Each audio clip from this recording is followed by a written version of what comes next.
गड़े मुर्दे उखाड़ने पर क्या क्या होता है हंगामा, ये बॉबी कांड की इस कहानी को जब हम याद करते हैं तो पता चलता है। पुलिस ने दो तरह की रिपोर्ट दी जो भ्रामक रिपोर्ट थी और वो शक पैदा करती थी। उसमें एक था कि श्वेत निशा यानी बॉबी की मौत हार्ट अटैक से हुई, और दूसरी रिपोर्ट थी, आधे आधे घंटे के फ़र्क से वो रिपोर्ट थी कि बॉबी का इंटरनल हैमरेज हुआ जिससे बॉबी की मौत हो गई। इसकी गहराई में वो बुजुर्ग महिला राजेश्वरी सरोज अनजान थी। जब किशोर कुणाल ने उन दोनों युवकों पे दबिश दी तो उन लोगों ने बताया कि कांग्रेस के एक बड़े नेता के लड़के, जो उस समय बिहार विधानसभा के अध्यक्ष थे, उनके लड़के आए थे कैंपस में और उन्होंने कोई दवा दी थी। एक नकली डॉक्टर वो लेके आए थे, डॉक्टर विनोद कुमार नाम के, जो मुख्य अभियुक्त भी बाद में बनाया गया। एक से एक पॉलिटिकल लोगों की तस्वीरें बॉबी के साथ आने लगी, जो बड़े और कई रोमांटिक मूड्स की तस्वीरें। मुहमांगे पैसों में मीडिया ने जो है उन तस्वीरों को हासिल किया, स्टूडियो वालों से लेकर, जैसे कहीं पे खगौल में प्रोग्राम हो रहा है, दानापुर में प्रोग्राम हो रहा है, बॉबी उसमें है मौजूद और कई पॉलिटिकल लोग भी उनके साथ में बिल्कुल सट के बैठे हुए हैं। अपोजिशन ने पूरा हंगामा मचा कर रख दिया था। इस हंगामे की गूंज दिल्ली तक गई थी। किशोर कुणाल को मुख्यमंत्री ने बुलाया और किशोर कुणाल ने उनको एक्सप्लेन किया, कहा कि डॉक्टर साहब इसमें कई लोग उलझे पड़े हुए हैं। शिल्पी गौतम कांड में भी शिल्पी और गौतम जो दो आपस में प्रेम करते थे उसको लेके भी बड़ी सनसनीखेज बातें हुई और दोनों को सत्ता में बैठे एक ताकतवर व्यक्ति ने, पॉलिटिकल व्यक्ति ने, जो सदन के सदस्य भी थे केंद्र में, तो उन पे ये मामला आया, सीबीआई तक ये मामला गया, वो भी उसी तरह से दबा दिया गया। नमस्कार, लाइव बिहार देख रहे हैं आप। आपके साथ मैं स्नेहा गुप्ता। 11 मई 1983 जहां पर मशहूर बॉबी हत्याकांड की चर्चा हो गई और दो अखबारों के पन्नों पर इस स्कैंडल का बड़ा बड़ा पोस्टर और कह सकते हैं समाचार पत्रों के माध्यम से बिहार की जनता को बॉबी के बारे में पता चला। और ऐसा स्कैंडल जिसने पूरा राजनीति को हिला दिया, जहां अपनी जान छुड़ाने के लिए उस समय के कांग्रेस के, आपको बता दें, 44 विधायक जो है वो मुख्यमंत्री से मिलने पहुंचे थे।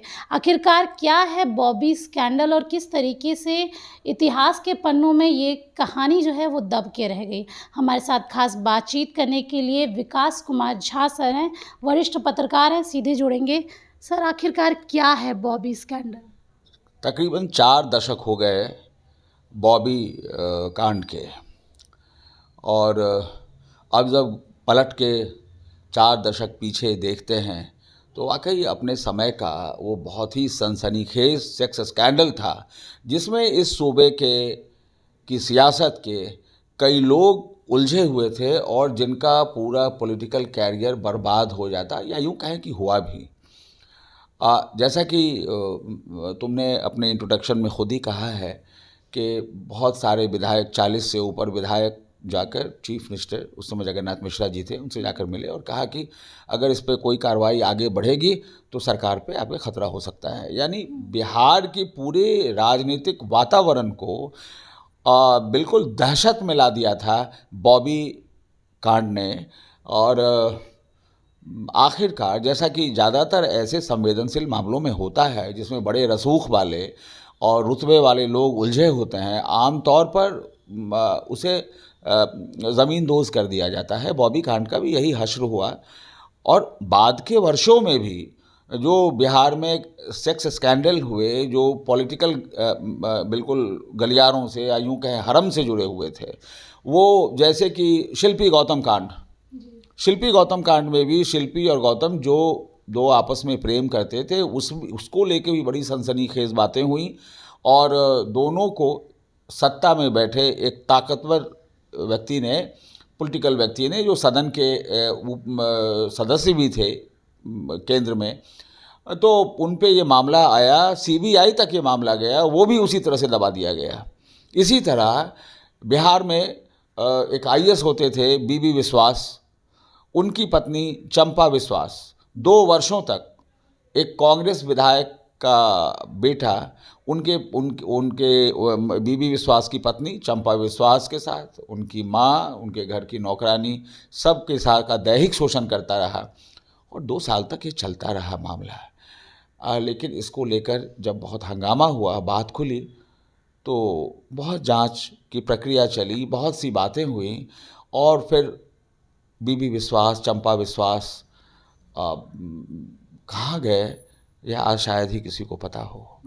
तो अतीत के हरफों में बहुत से ऐसे किस्से दफन पड़े हुए हैं और कई ऐसे मामले सीबीआई को गए और आमतौर से जो जैसे कि धारणा है कि किसी मामले को अगर दफन करना हो तो सीबीआई को सौंप दीजिए या स्टेट सीआईडी को सौंप दीजिए। तो बॉबी कांड दरअसल 80 के दशक का एक भयावह कांड था जिसने सारे राज्य ही नहीं पूरे भारत को चौंका कर रख दिया था। ये श्वेत निशा त्रिवेदी उर्फ बेबी, जो बाद में बॉबी के नाम से मशहूर हुई, उसमें वो बॉबी फिल्म जो राज कपूर की थी जिसका जिक्र बहुत से चैनल पे भी ये स्टोरी आई हुई है, तो उसमें कहते हैं कि भाई वो बॉबी करके उनको लिखा जाने लगा तो मशहूर हो गया बॉबी कांड। तो बिहार में उस समय एसएसपी सीनियर एसपी थे किशोर कुणाल, जिन्होंने हनुमान मंदिर का भी पटना स्टेशन पर निर्माण कराया और महावीर कैंसर और बहुत सारे सार्थक काम किशोर कुणाल ने किए। उस समय वो सीनियर एसपी थे पटना के और उनको पता चला, एक दिन उन्होंने सुबह सुबह अखबार में देखा कि प्रदीप अखबार उस समय निकलता था जहाँ से अब दैनिक हिंदुस्तान निकलता है और एक आज अखबार निकलता था, आज भी आज निकलता है, अब प्रदीप की जगह दैनिक हिंदुस्तान। तो सुबह सुबह सीनियर एसपी कुणाल ने छोटी सी खबर देखी कि बिहार विधान परिषद की कार्यकारी सभापति राजेश्वरी सरोज दास की दत्तक पुत्री श्वेत निशा त्रिवेदी उर्फ बेबी, जो बिहार विधानसभा में टाइपिस्ट की नौकरी करती थी, वह रहस्यमय परिस्थितियों में मर गई। और वो पेज 1 की स्टोरी थी और कुणाल बहुत ही गहरी तफ्तीश करने वाले पुलिस अधिकारी थे। तो इस छोटी सी खबर को लेकर उस समय इलेक्ट्रॉनिक मीडिया जैसी कोई चीज़ थी नहीं, अखबार निकलते थे और अखबार में कई ऐसी चीज़ें भी कभी कभी मिल जाती थी जो जिस पे कि एक अच्छे पुलिस अधिकारी के कान खड़े होते थे। तो किशोर कुणाल को हैरानी हुई कि भाई बिहार विधान परिषद की कार्यकारी सभापति राजेश्वरी सरोज दास की बेटी आखिर किन रहस्यमय परिस्थितियों में गुजर गई। और जब उन्होंने पता किया, वो राजेश्वरी सरोज दास से जाके उन्होंने इस मामले की पूछताछ की। कुणाल इस बात पे उनको कहीं ना कहीं लग रहा था कि ये गहरा मामला है या कोई भयानक मामला है और इसकी छानबीन करने पर कई बड़े बड़े चेहरे सामने आएंगे। कुणाल ने जब उनसे यह पूछताछ की तो राजेश्वरी सरोज दास ने ये बताया अपने बयान में किशोर कुणाल को, पटना पुलिस को, कि भाई 7 मई 1983 की रात श्वेत निशा उर्फ बॉबी घर लौटी।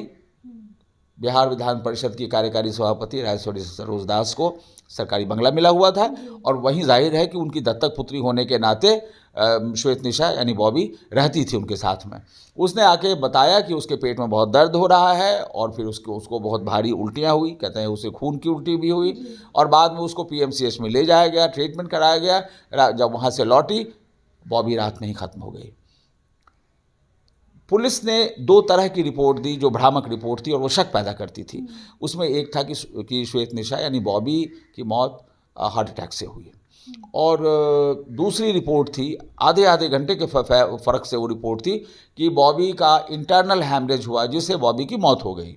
बॉबी महज 35 साल की एक खूबसूरत सी लड़की थी और उससे जाहिर, और वो ऐसी जगह पे थी जहाँ की चारों तरफ से बड़े बड़े लोगों का पूरा जमावड़ा था।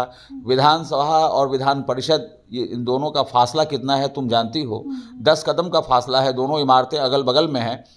तो बॉबी इन दोनों इमारतों की बीच की एक तितली थी खूबसूरत सी, और जाहिर है कि बड़े बड़े दिग्गज राजनीतिज्ञ, उनके जवान बेटे, ये सब बॉबी पे डोरे डालते रहते थे। और बॉबी भी चूँकि 35 साल उसकी उम्र थी, कोई ऐसी वो बुज़ुर्ग लड़की थी, बुज़ुर्ग महिला नहीं थी, तो बॉबी भी अपना उसमें उस घेरे में घूमती रहती थी। राजेश्वरी सरोज दास खुद भी अनमैरिड थी और वो अपना एक जीवन व्यतीत करती थी। पुरानी स्वतंत्रता सेनानी थी और राजनीति में लंबे समय तक थी। कांग्रेस ने उन्हें बिहार विधान परिषद का कार्यकारी सभापति बनाया था।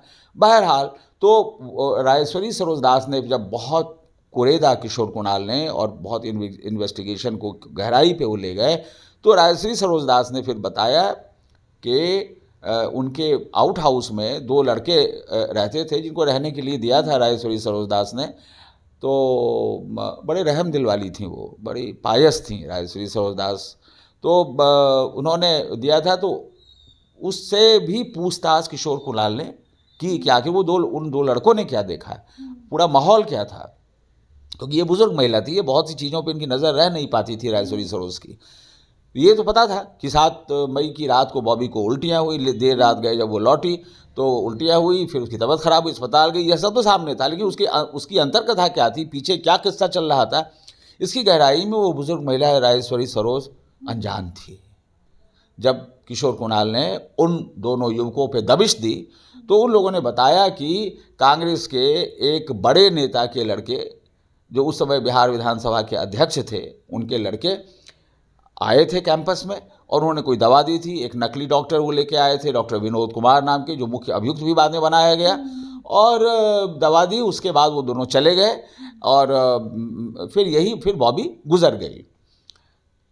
किशोर कुणाल ने 11 मई को अखबार में ये खबर पढ़ी थी और उसके बाद 7 मई को बॉबी गुजरी थी, यानी 4 दिन गुजर चुका था। और बॉबी, क्योंकि खुद राजेश्वरी सरोज दास भी क्रिश्चियन थी और जाहिर है कि उनकी दत्तक पुत्री श्वेत निशा भी क्रिश्चियनिटी में ही थी वो, तो उनका जो है उनको कॉफिन में डाल के दफन करने का ही था, उनको जलाया जाना नहीं था उनके धर्म के हिसाब से। तो फिर 7 तारीख को ही उनको दफना दिया गया। 4 दिन गुजर चुके थे, चौथे दिन ये अखबार में खबर छपी थी, छोटी छोटी दोनों अखबारों में। तो किशोर कुणाल को लगा कि नहीं, इस मामले की जांच तो तभी अब हो सकती है जब कब्रिस्तान से उस कब्र को उखाड़ा जाए। जो हम लोग सुनते हैं मुहावरे, जो पढ़ते आए हैं शुरू से, कि गड़े मुर्दे उखाड़ना, तो गड़े मुर्दे उखाड़ने पर क्या क्या होता है हंगामा, ये बॉबी कांड की इस कहानी को जब हम याद करते हैं तो पता चलता है। और किशोर कुणाल ने जब उन दोनों युवकों से पूछा तो उसने बिहार विधानसभा के तत्कालीन अध्यक्ष के लड़के का नाम लिया कि उन्होंने एक नकली डॉक्टर को लाकर दवा दिलवाई थी बॉबी को। फिर कुणाल ने कहा कि भाई इसका क्या होगा, तो फिर कुणाल ने उनका विसेरा जांच करवाया। विसेरा की रिपोर्ट में आया कि उनको मैलिथियन नामक जहर खिलाया गया था, जिससे उनकी मौत हो गई थी। और इसके बाद तो फिर और मामला गंभीर हो गया, क्योंकि जहर खिला के मारा जाना मामला संगीन था, और वह भी किसी ऐसी वैसे परिवार की नहीं, बल्कि बिहार विधान परिषद के कार्यकारी सभापति की बेटी का मामला था, और जो टाइपिस्ट की जॉब में थी बिहार विधानसभा में। तो हाई प्रोफाइल केस हो गया ये।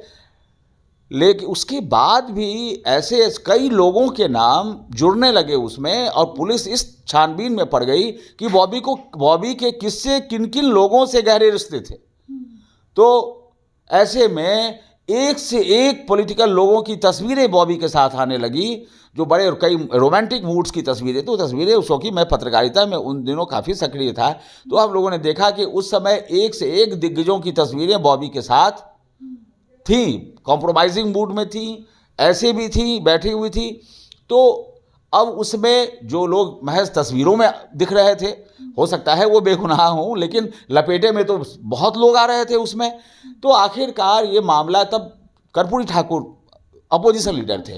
कर्पूरी ठाकुर बिहार के एक शेर थे, और अपोजिशन ने पूरा हंगामा मचा कर रख दिया था। इस हंगामे की गूंज दिल्ली तक गई थी। तो जगन्नाथ मिश्रा जी ने फिर किशोर कुणाल से बात की। किशोर कुणाल ने इसका जिक्र जो है वह उन पे जो जीवनी उनकी लिखी गई है उसमें इसका पूरा जिक्र किया है बॉबी कांड का। किशोर कुणाल को मुख्यमंत्री ने बुलाया और किशोर कुणाल ने उनको एक्सप्लेन किया, कहा कि डॉक्टर साहब, इसमें कई लोग उलझे पड़े हुए हैं, और आप एक बहुत ही चरित्रवान व्यक्ति के रूप में जाने जाते हैं।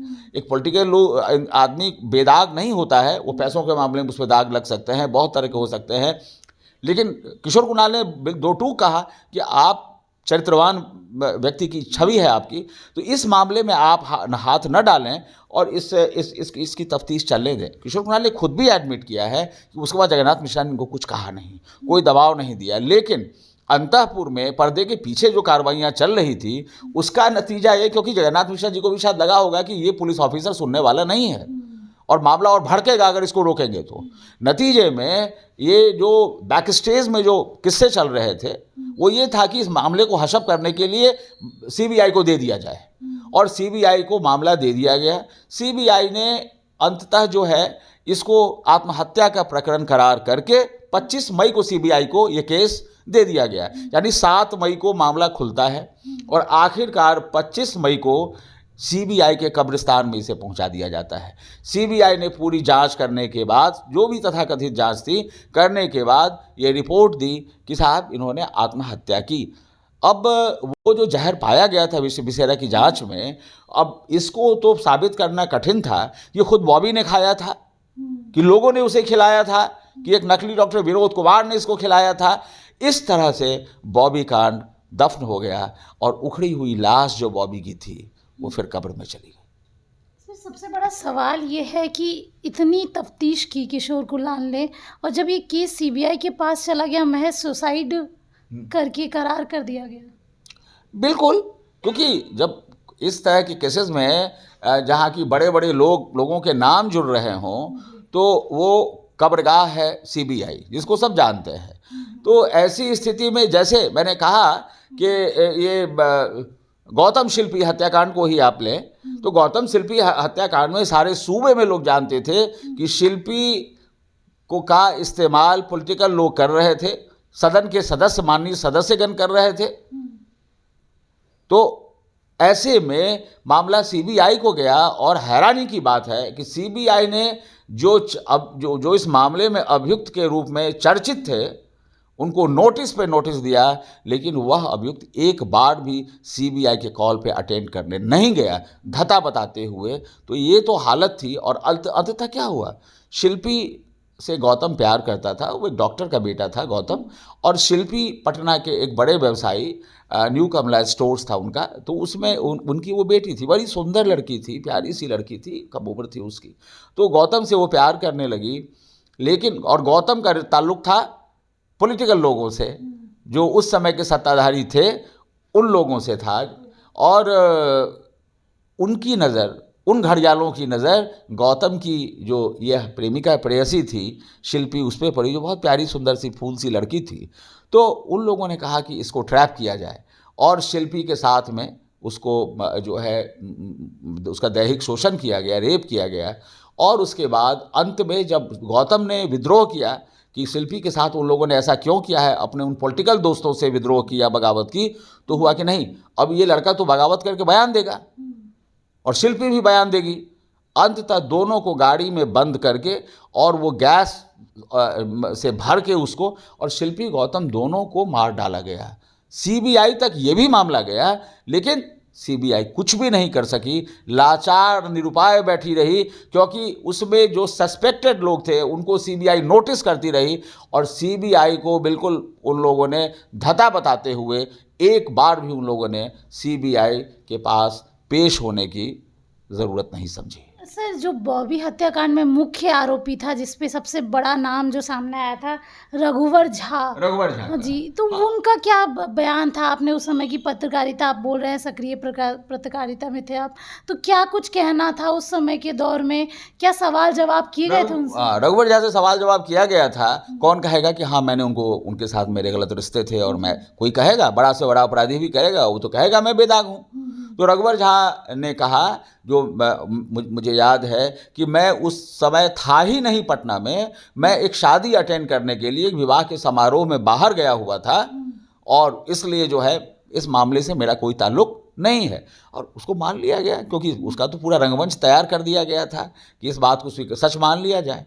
इसके साथ वो जो 44 विधायक थे, जिन्होंने मुख्यमंत्री उस समय के जो जगन्नाथ मिश्रा, उनके पास जाके ये कहा था कि अगर आप ये केस सीबीआई को नहीं देंगे तो हम लोग आपकी सरकार गिरा देंगे।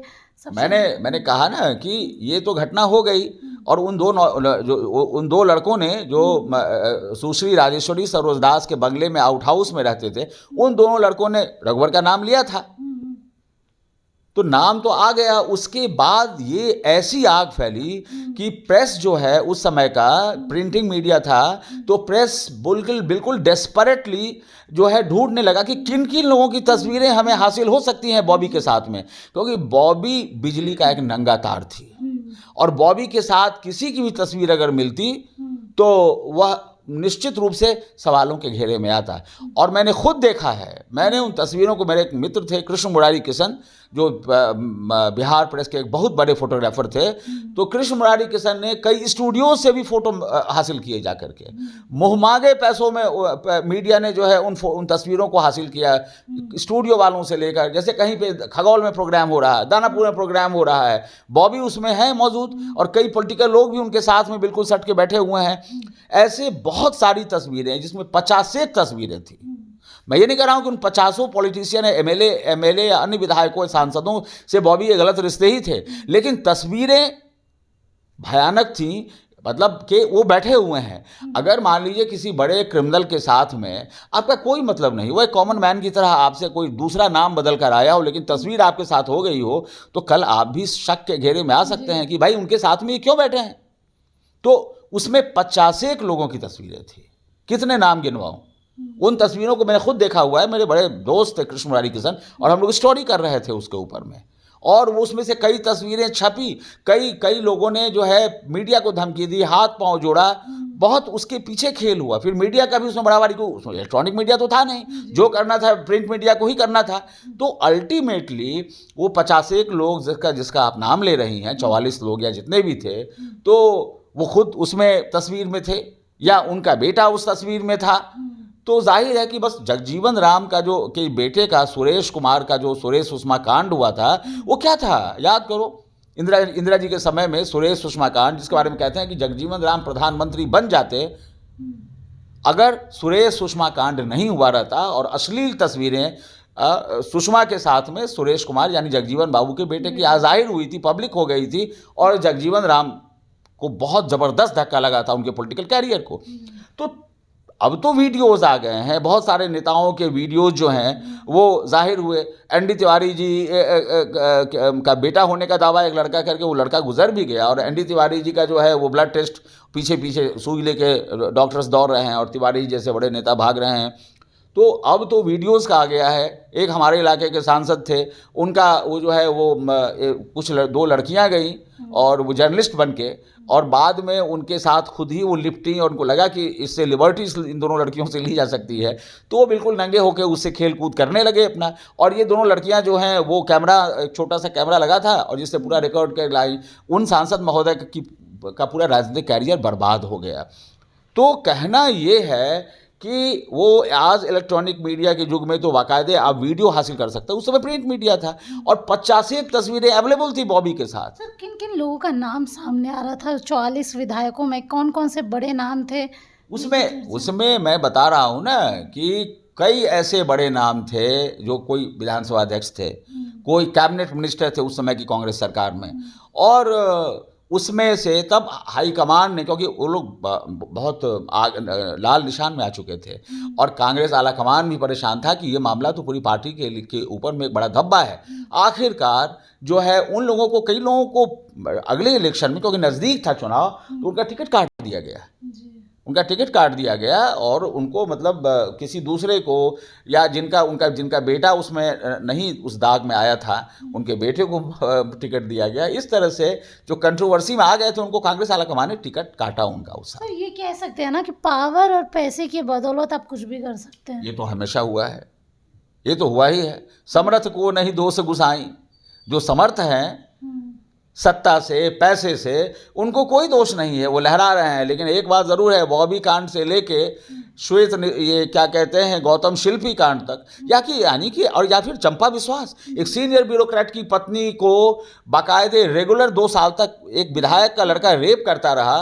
तो ठीक है, वो जेल गया, बचा, जो भी हुआ, लेकिन अल्टीमेटली इन लोगों का मैं नाम ले रहा हूँ, पॉलिटिकल डोमेन में या पॉलिटिकल कैरियर में वो बने नहीं रह सके, क्योंकि अल्टीमेट ताकत है जनता, अल्टीमेट ताकत है। लोगों में उस समय कैसा आक्रोश था? उस समय के लोगों को इस बात से कोई फर्क पड़ा था, या फिर लोग बस सुन के रहे? बहुत फर्क पड़ा था, क्योंकि देखिए क्या है ना कि पूरी जो सोसाइटी है, पूरा देश जो है वो मैसेज पर चलता है।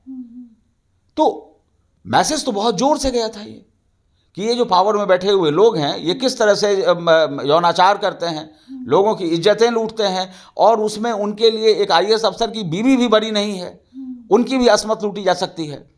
तो आपको अदालत भले दंड न दे, लेकिन ईश्वर तो अंततः दंड देते ही हैं, लेकिन अदालत से आप निकल जाएंगे, सीबीआई से निकल जाएंगे। ये बॉबी कांड हो या चंपा विश्वास कांड हो या शिल्पी गौतम कांड हो, तो समाज दंड देता है। और आप पाएंगे इस बात के लिए, इन सभी नामों की जब फहरिस्त बनाएंगे तो आपको इसमें मिलेगा कि सच में वो समाज ने उनको बहुत हिकारत के साथ हाशिए पर ढकेल दिया, जो अब गुमनाम जिंदगी जी रहे हैं, और बहुत से लोग गुमनामी में मर गए। तरुण तेजपाल जो तहलका के संपादक थे, बड़े नामचीन एडिटर थे, तरुण तेजपाल जर्नलिस्ट थे। तरुण तेजपाल गोवा में एक अखबार की जर्नलिस्ट के साथ में क्या कहते हैं, यौनाचार करने की कोशिश में वो पकड़ में आए। लड़की ने कंप्लेन किया, कहाँ है तरुण तेजपाल? एमजे अकबर मीटू कांड में करीब 25 लड़कियों ने कंप्लेन किया कि एमजे अकबर ने बतौर संपादक हमारा शोषण किया। कहाँ है एमजे अकबर? देश के बड़े नामचीन जर्नलिस्ट थे एमजे अकबर, वो अंग्रेजी जर्नलिज्म के अकबर थे। वो अकबर आज कहीं नाम सुनते हैं आप? तो पनिशमेंट समाज देता है, अदालत न दे, सीबीआई न दे, लेकिन समाज नहीं छोड़ता है, समाज देता है। और इन सभी बड़े बड़े नामों को, जिन अनेक संदर्भों में अनेक नामों का मैंने जिक्र किया है, वो दंडित हैं, लांछित हैं और गुमशुदगी की जिंदगी जी रहे हैं। एक खूबसूरत लड़की, महत्वाकांक्षी और बिहार विधान परिषद की टाइपिस्ट थी। आपको बता दें 44 विधायक उस समय के मुख्यमंत्री यानी कि जगन्नाथ मिश्रा के पास पहुंचे थे, ताकि ये बता सके कि अगर आप इस केस को सीबीआई तक नहीं पहुंचाएंगे तो हम आपकी सरकार गिरा देंगे। केस की छानबीन भी हुई, 2 रिपोर्ट भी तैयार की गई, जिसमें एक में हार्ट अटैक तो दूसरे में इंटरनल ब्लीडिंग की बात हुई। लेकिन जब सीबीआई के पास ये केस पहुंचा तो आत्महत्या घोषित कर दी गई। ऐसी कई कहानियाँ हैं जो इतिहास के पन्नों में दब के रह गई है। लाइव बिहार आपको उन सारी कहानियों से बारे में बताएगा और आपको बताएगा कि किस तरीके से जो ज़माना बदला है, लेकिन जो कहानियाँ हैं वो आप लोग के सामने आना ज़रूरी है। आप बने रहिए हमारे साथ, तब तक के लिए बहुत बहुत शुक्रिया।